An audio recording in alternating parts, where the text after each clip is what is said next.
შუადღემშვიდობის დღეს პარასკევია და ტრადიციულად საათის ამ დროს სპორტის ამბებით ვართ ხოლმე ეთერში.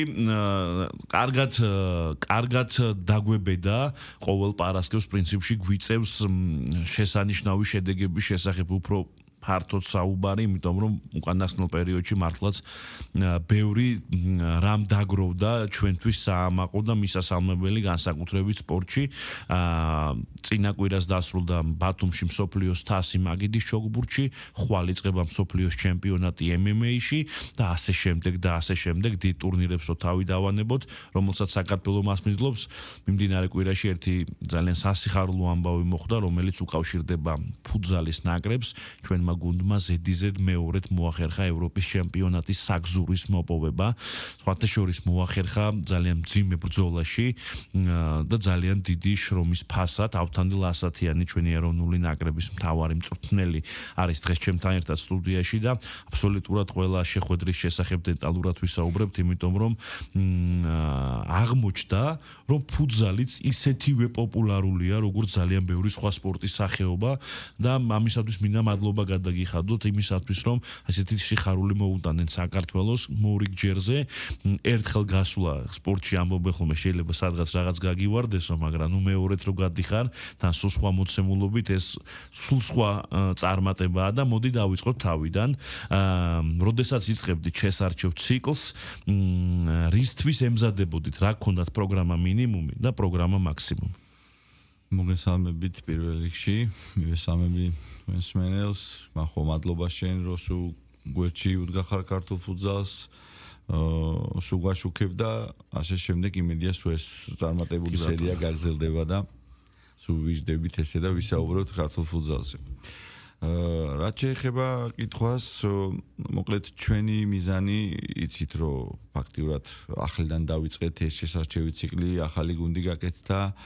ბევრი ახალგაზრდა მოთამაშე ყავდა, რომელიც საერთოდ პირველად თამაშობდა ესეთ დონეზე და ოფიციალურ თამაში საერთოდ პირველად ჩაერთვნენ, ეს რა თქმა უნდა სირთულეებთან იყო დაკავშირებული.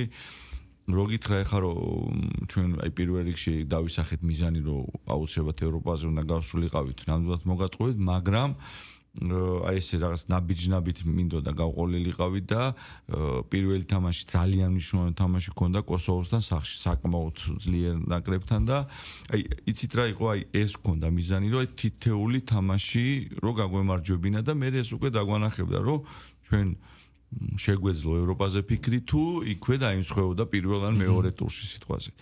სახში კოსოვოსთან გამარჯვების შემდეგ, თან ისეთი დამაჯერებელი გამარჯვება ვიზეიმეთ, მე ვფიქრობ რაღაცა პატარა სინათლე დაგვანახა იქით, რომ შეიძლებოდა პლუს ამას ყავდა ჯგუფის აუტსაიდერი ბულგარეთი, სადაც ნამდვილად შეიძლებოდა ქულების აღება და აი მოკლედ აი ამან ნელ-ნელა პირველმა გამარჯვებამ გამოიჩინა თავი, რომ მართლაც რატომაც არა.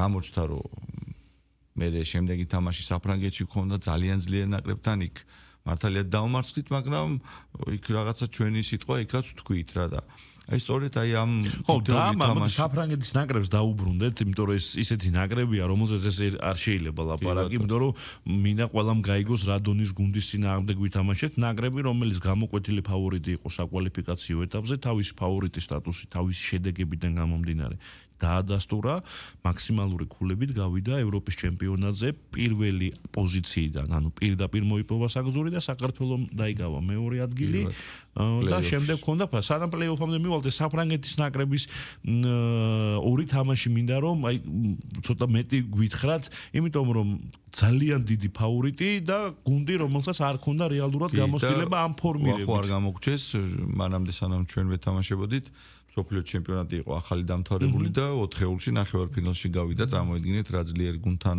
ჰქონდა საქმე, აი ამ ახალგაზრდა ბიჭებს, რომელიც საერთოდ პირველად თამაშობდა. ნამდვილად არ დავჩაგრულვართ ეხლა. ხო, მართალია გასვლაზე წავაგეთ, მაგრამ ჩვენთან აქ მე ვფიქრობ ბიჭებმა ძალიან სიმტკიცე გამოაჩინეს, დიდი ხასიათი, იმიტომ რომ საფრანგეთს თან ბოლოს ისიც გასათვალისწინებელია, რომ პენალი გავაფუჭეთ, თორე საერთოდ შეიძლებოდა სამი ქულა აგვეღო, ასე ვთქვათ, გადაგვიჩა საფრანგეთი და პრე დასრულდა რა და მე ვფიქრობ აი ესე თამაშებში ყოველთვის ვიზდებით ყველა ერთად რა და აი შენი გამოცდილება პირველ რიგში ალბათ გაძლევს თავდაჯერებას, რომ ესეთ მაგარ გუნდთან ფუძალში ძალიან იშვიათობაა, რომ აი ძლიერ გუნდს მოუგოს თითქმის რაგბის ფორმაცია. გეთანხმები რა.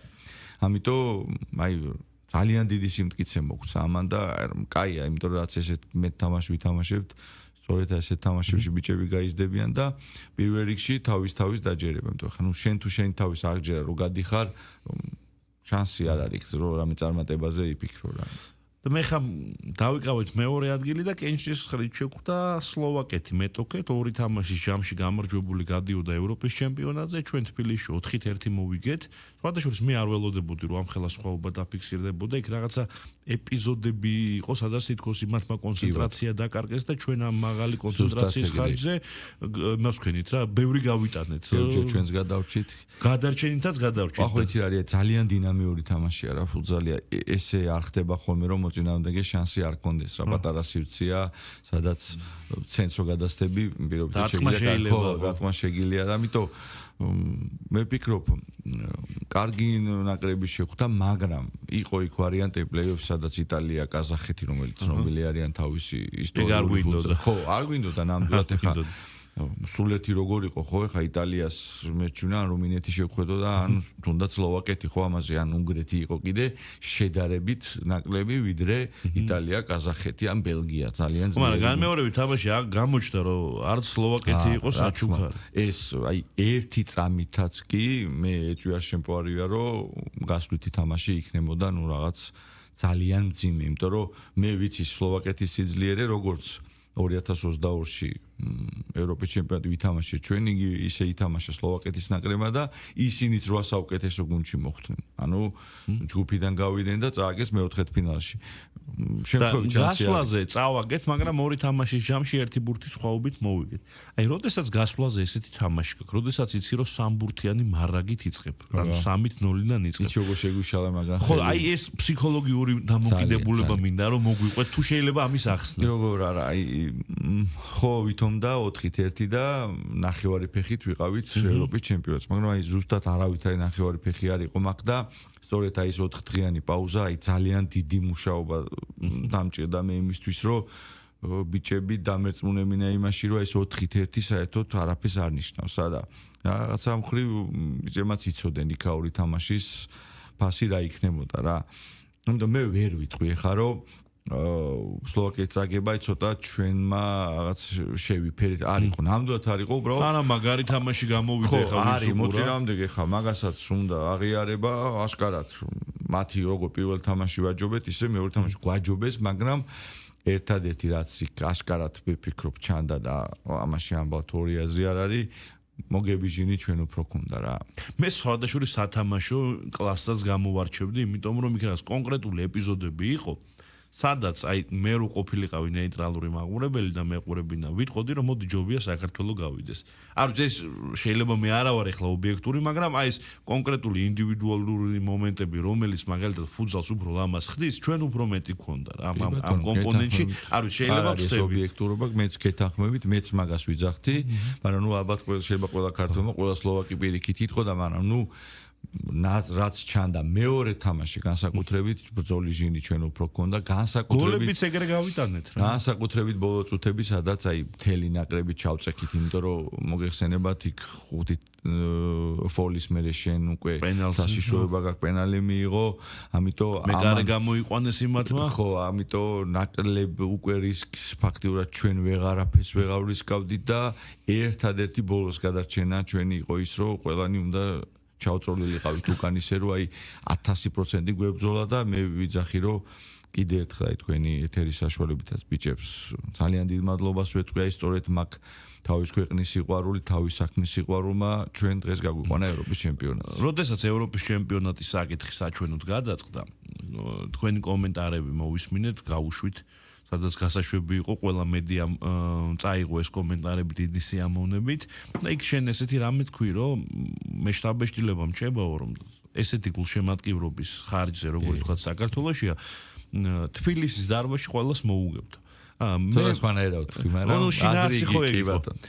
მე მინდა რომ აი მაყურებელი მსმენელი ხშირ შემთხვევაში ჩვენ მოუწოდებთ ხოლმე რომ მიბრძანდით ამა თუ იმ სპორტის სახეობის ხარდასაჭერად და სხვათა შორის შეიძლება რომ ბევრი ვერ ხვდებოდეს რამხელა ძალა აქვს იმ ატმოსფეროს და აი თქვენ ადამიანი ვინც პირნათლად ბოლომდე შეიგრძენით ეს ამ წარმატების მიღწევაში თუ შეგიძლიათ რომ გვითხრათ რას ნიშნავს ეს ყველაფერი მე ვფიქრობ რომ ძალიან დიდ დროს თამაშობს არა რაღაც 5-10%-ს და სწორედ მაგიტომაც ვახსენებ მე ხო მეორე თამაში დამთავრებულზე გავიხსენე პირველი თამაში იმიტომ რომ გამორიცხული იყო ჩვენო ესეთი კომაგობა არ ქონოდა ჩვენ მაგანგარის თბილისში ვერ დავაფიქსირებდით რა ამიტომ უფრო და უფრო მეც ინდომებდნენ ბიჭები მე ვიძახი გულშემატკივარი რაც უფრო მეტია თუნელისთვის პირველ რიგში არის კარგი იმიტომ რომ ფეხბურთელების მოტივირება აღარ ჭირდება თუნელის დახმარია გულშემატკივარი რა იმიტომ რომ რო გამოდიხარ და სავსე დარბაზია დამთავრებულია აღარ უნდა იმის ახსნა რას ნიშნავს ხო ამიტომ ამ ძალიან დიდი როლი ითამაშა იმიტომაც გადაუხადე კიდევ ერთხელ მადლობა და ვთქვი რომ თუ ჩვენ ყოველ თამაში ესეთი კომაგობა გვექნება მე არ ვიცი ნაკრები რომელიც ჩვენ სახში დაგვამარცხებს მეთქი რა იქ ცოტა ფრედს ჩავრთერა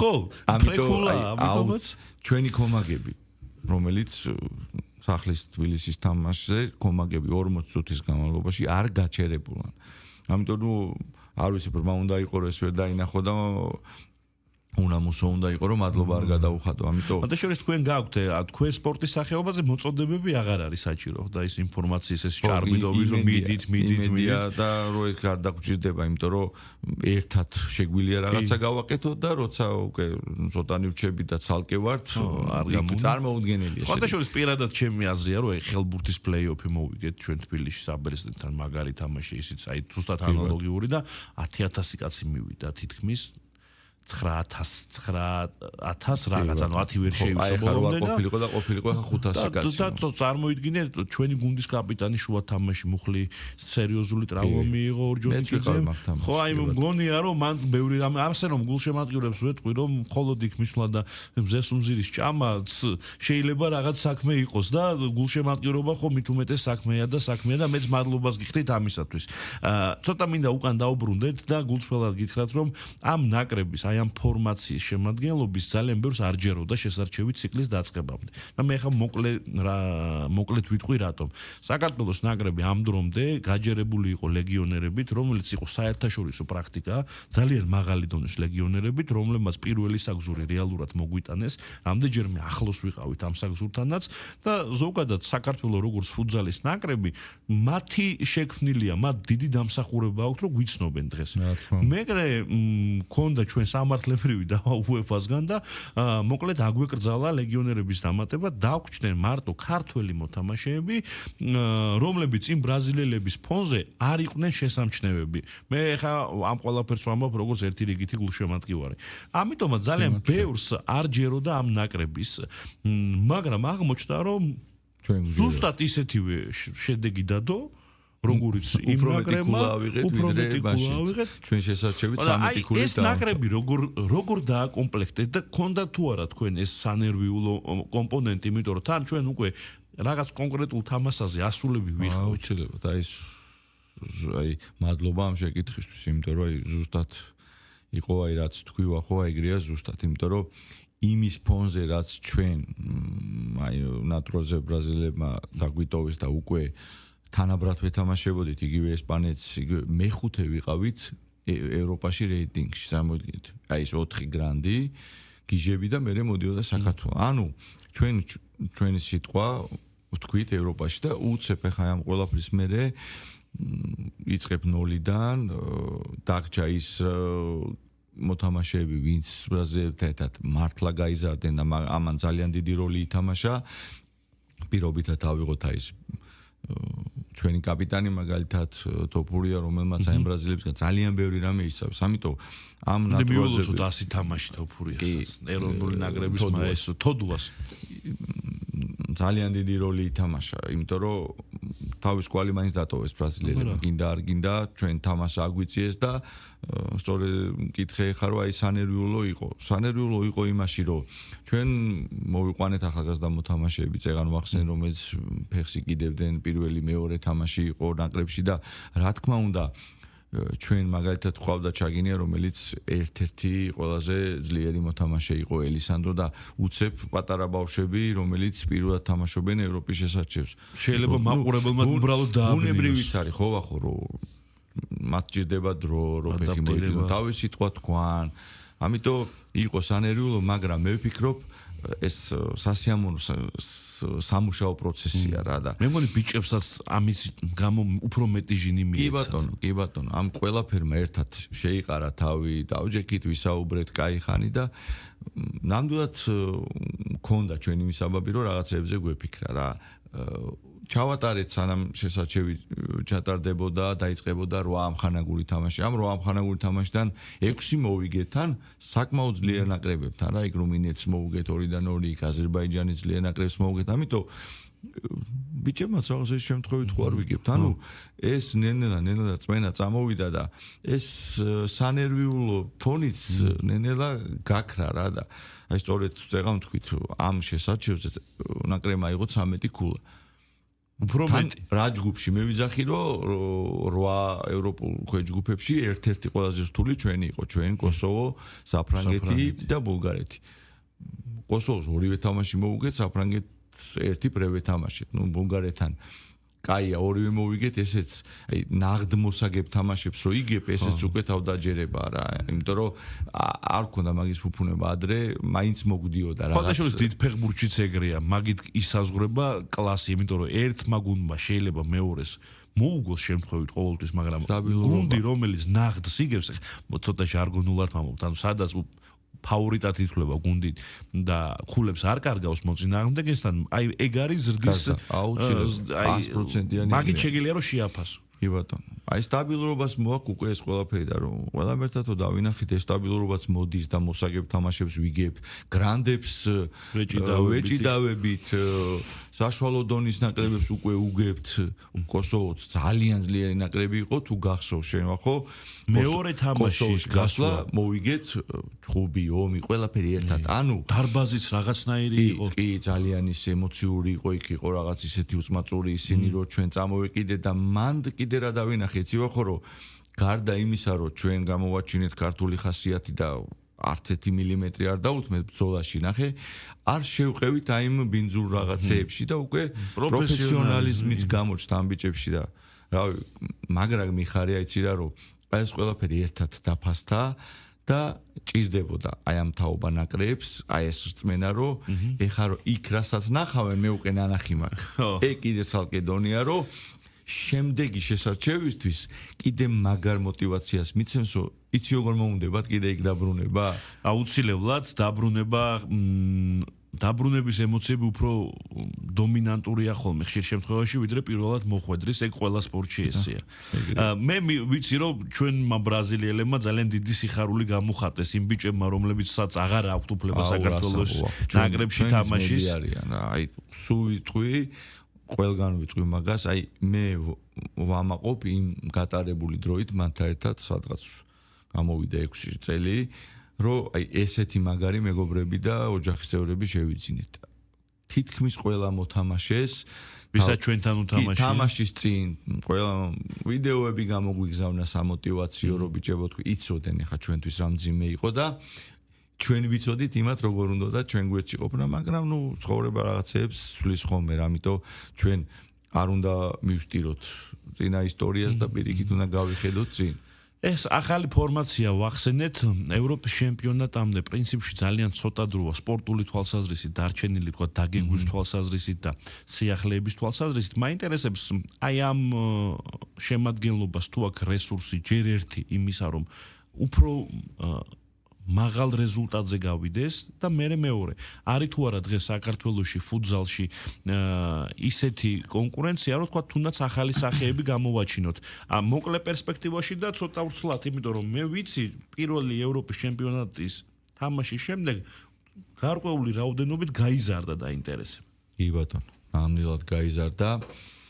იმასაც ვერ მოვიტყუები, რომ ჩვენ აი სანაკრებო საფეხბურთო არეალი ძალიან მაღალი, ნამდვილად სამწუხაროდ ჯერჯერობით არ არის ეგრე, მცირე რაოდენობაში ვტრიალებთ, მაგრამ მე ვფიქრობ, რომ ეხა 2-3 კაცის ტრამვა დღეს საქართველოს ნაკრებს არ დაეტყობა საბედნიეროდ, იმიტომ რომ გვაქვს პატარა რესურსი იმისი, რომ ეს ჩანაცვლება ფეხბურთია ტრამვისგან არავინ არაა დაზღვეული, ბარათები არის.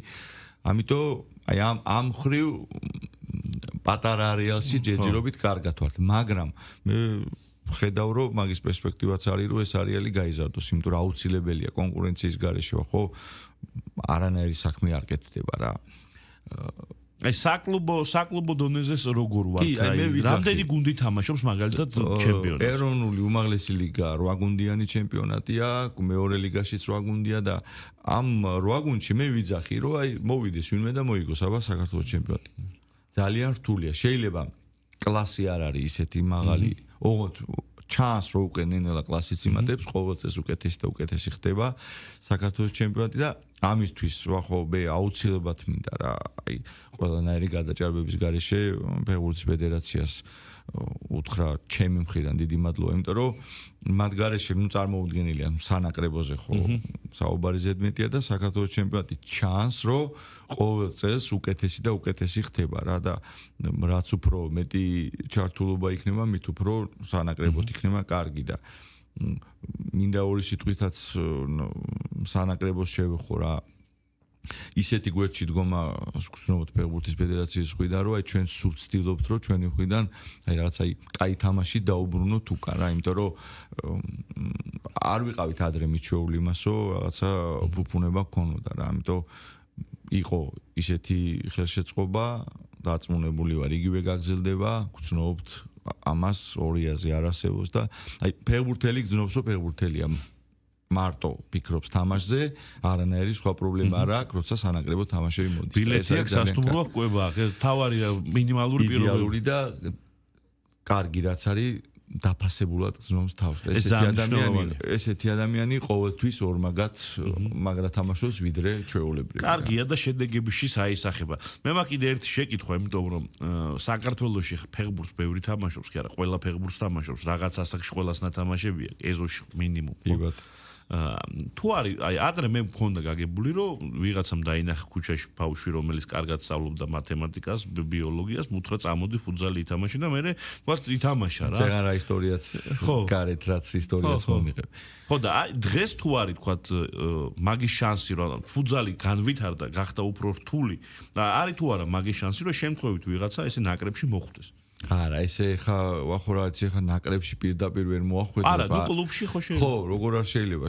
ბევრი კაი ახალგაზრდა ბიჭი არის, ესე გარეთ ნაპოლი, რომელიც უკვე დღეს კლუბში თამაშობს და კაი მომავლის პერსპექტივით. ამიტომ ჩვეულებრივი მომენტია ეგ რა. გასაგებია. ნაკრებში უნდა დაიმსახურონ და აუცილებლად მოხდები და ნაკრები პიკია ალბათ კარიერის და პირიქით მე ყოველთვის მაგას ვიძახი, სულ ყოველთვის კომუნიკაცია მაქვს ფეხბურთელებთან და აი ყველას უნდა მივცეთ იმაზე ფიქრი რომ მე ნაკრებში მინდა და არ ეგონოსო თუნდაც აი დღეს ვინც არის და ევროპაზე გავიდა უკვე მეორეჯერ ხო რა ეგ არ არის სწორი იმ ფეხბურთელისთვისაც ცუდია იმიტომ რომ როცა შენ გძნობ რომ მე აქ წამოწოლილი ვარ ხო მე უკვე წამოწოლიზე ჭამას დაიწყებ და ეს ცუდი იქნება ნაკრებისთვის ამიტომ ხო და სანამ დავასრულოთ ეხ პირადი შენი გამოცდილებაც დამნიშნულოვანია ჩემთვის რომ ვიცოდე მე თამაშობდი თან წვრთნიდი მე წვრთნიდი პრინციპში პირდაპირ დიდ საქმეს შეეჭიდე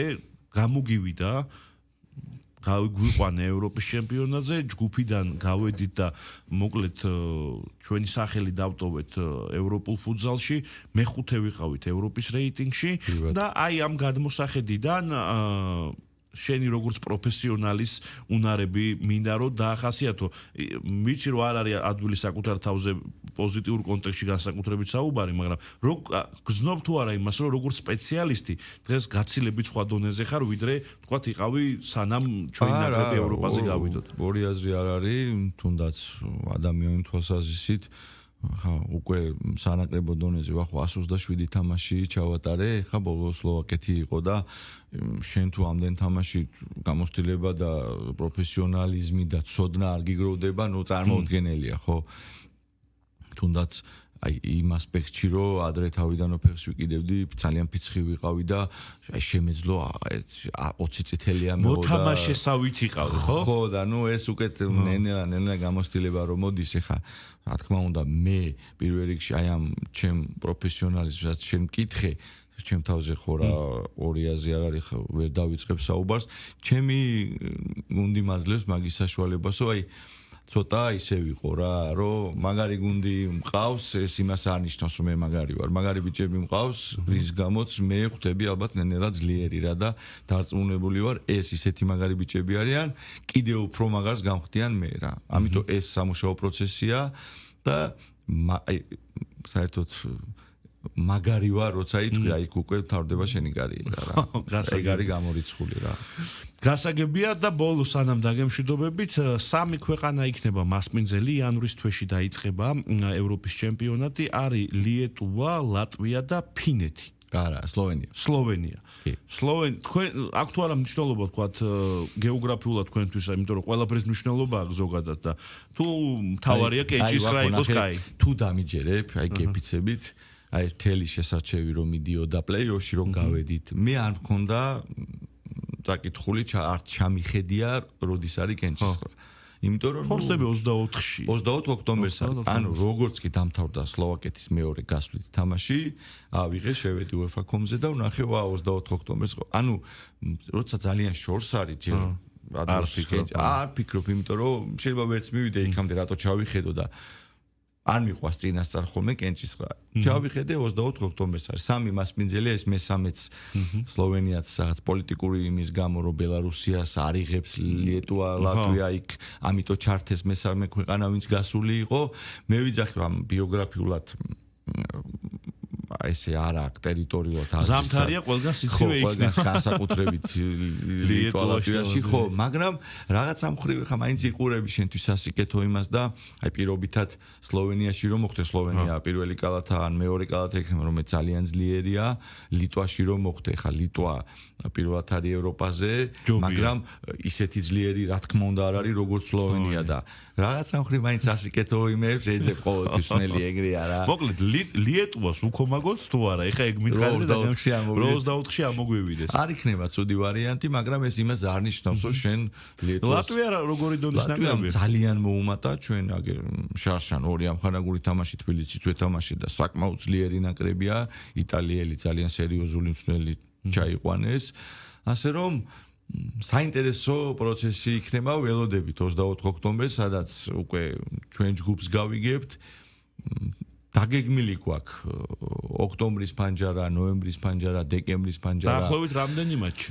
ამხანაგური თამაშები ყველა ფანჯარას აუცილებლად ფეხბურთის ფედერაცია მუშაობს ახლა ჩვენ მოწინააღმდეგეებზე, ჩამოწერილი გვაქვს რამოდენი ვარიანტი. თუ ვითამაშეთ ყველა ფანჯარა 6 თამაში გამოგვივა და პლუს კიდე წასვლის წინ შეკრება იქნება, სადაც უკვე მე ფიქრობ ჩვენი ფორმის პიკში უნდა ვიყოთ, მოკლედ 20 იანვრისთვის, სადაც იწყება 21-ში იწყება ევროპის ჩემპიონატი. წარმატებებს გისურვებთ. მადლობა ბახო შენ გარდაჭერისთვის, გვერდში დგომისთვის. მთელი საქართველო მხარს გიჭერთ. თქვენც რო იცოდეთ, ხო, ესე ყველა თითოეულ აგურდებთ. თქვენც ძალიან თქვენი ჩართულობა ჩვენ კიდე უფრო მეტ мотиваციას გვაძლევს და მადლობას გიხდით.